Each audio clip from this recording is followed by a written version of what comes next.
So just talk us through what has happened in your world in the last 24, 48 hours, however long it's been since you first got wind of this as a possibility. Well, Lee told me, I think it was a day or two, that I could be a potential opponent for Josh Kelly. I was like, I'm ready, I'll fight him. And then I watched the Canelo fight on Saturday night. So Sunday morning, I got the call off of Sonny. And he just said, you've got the fight if you want it. And I said, yeah. And then not long after, I got the contract sent through, got signed, and here we are. So in terms of being ready, I know that you're scheduled to box on the Catterall Prograis card at the end of October. And were you going to fight on the original card? So you've been kind of training for a while. Yeah, I'm training. No, yeah, October 26th, I was supposed to fight. But yeah, I'm always in the gym anyway. So I know he's obviously had a camp for this date and he's probably at peak fitness because you peak up.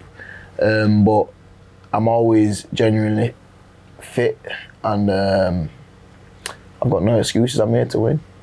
So you didn't do the traditional amateur schooling. You had that one unlicensed fight. I did see an interview you did with Seconds Out, I think it was recently, where you said that you'd been through quite a lot of things in your life before you started boxing or before you became a professional boxer that you feel stands you in good stead, which I'm guessing is some adversity. Yeah. Just tell us whatever you want to tell us about that. Well, I'm not ashamed of my past, innit? And I'm proof that anyone can change their life, if you put a work in. But yeah, I went to prison. So I started boxing before when I was 11 and then started going down the wrong path. I had twin boys when I was 14 and I just kind of kept going down the wrong path, ended up in jail twice.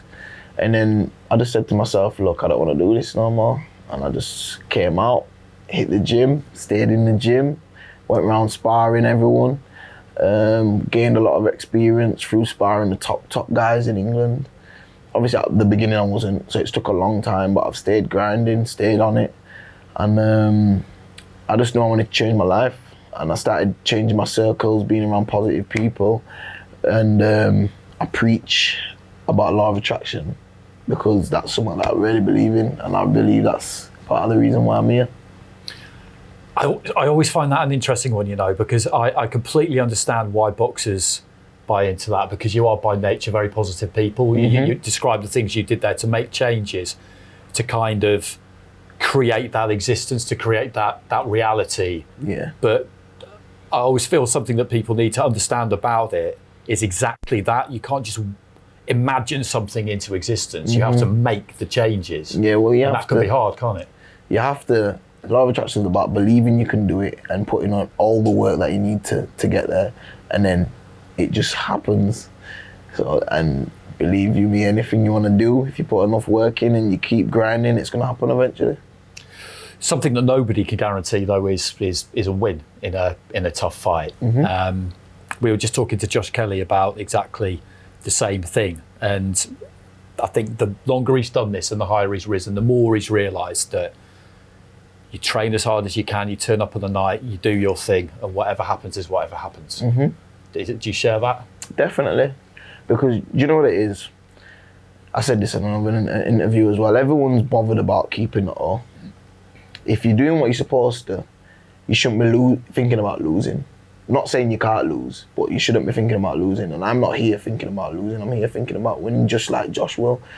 But with athletes, so we all train hard, we all know how to box, and we're all fit, and it's the best. It's about your IQ as well, and the best man will win on the night. But yeah, I'm just here to win, and I believe I will win. So you've got a common opponent on your record. These are things, if you do what I do, this is kind of what you look for, and you try and make comparisons. But that was a really good win against Troy Williamson. So and that's probably his best win too. So if you look at it in that regard, there's not that much between the pair of you.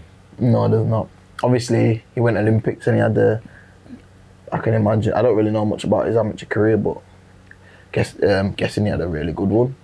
And he's a really good boxer, man, but I just believe I bring somewhat that a lot of boxers don't bring, and I'm ready to show it on Saturday night, and I'm not here to lay down.